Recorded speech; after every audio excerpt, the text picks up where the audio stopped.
Thank you, Mr. Chairman, Your Majesty, Excellencies. We gather today at a critical juncture in the history of our region. The global landscape is witnessing unprecedented shifts, from the escalation of regional security threats to the transformation of the global economy.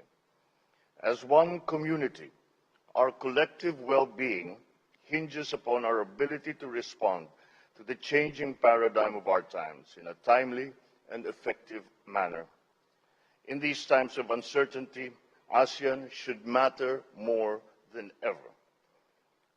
The significance of ASEAN on the global stage can only be sustained so long as we can demonstrate to the rest of the world that ASEAN continues to be a force for positive change.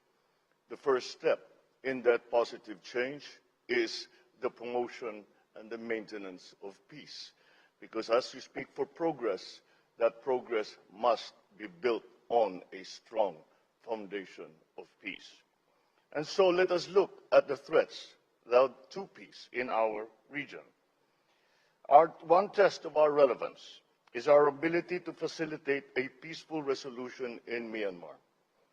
We remain firm that the resolution to the Myanmar crisis should be Myanmar-owned and Myanmar-led.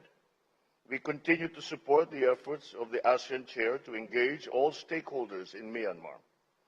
We reiterate that all efforts in Myanmar should be in line with a 5-point consensus and done in coordination with the Chair of ASEAN.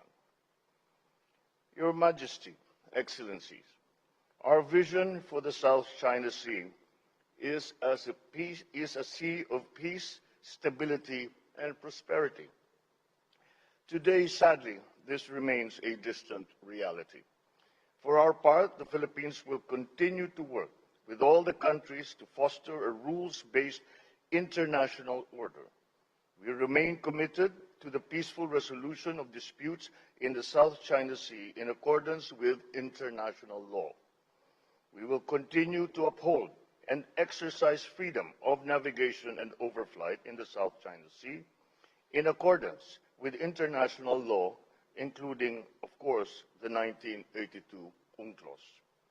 But let me be clear, we do not seek conflict, but it is our duty as citizens and as leaders to always rise to meet any challenge to our sovereignty, to our sovereign rights, and our maritime jurisdictions in the South China Sea. No country would expect any less. No country would do any less. The Philippines firmly rejects misleading narratives that frame the disputes in the South China Sea solely through the lens of strategic competition between two powerful countries. This not only denies us our independence and our agency, but it also disregards our own legitimate interests. We once more call upon all parties for self-restraint on activities that complicate disputes in the South China Sea. We must not undermine regional peace, stability, and security.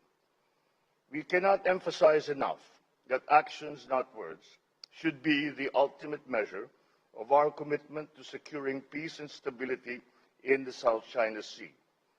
Anything else simply does not suffice. We therefore seek your support for the operationalization of practical measures such as the ADMM guidelines for maritime interaction, which we envision will be expanded to our external partners in due time. The Philippines is also pleased to have hosted the second ASEAN multilateral naval exercise off Zambales and Bataan, and the 40th meeting of the JWD-DOC in Manila to expedite the negotiations for a substantive and effective code of conduct in the South China Sea. As tensions and mistrust between the great powers escalate, so too does the prospect of miscalculation that threatens to engulf the region with the severest consequences for all of us.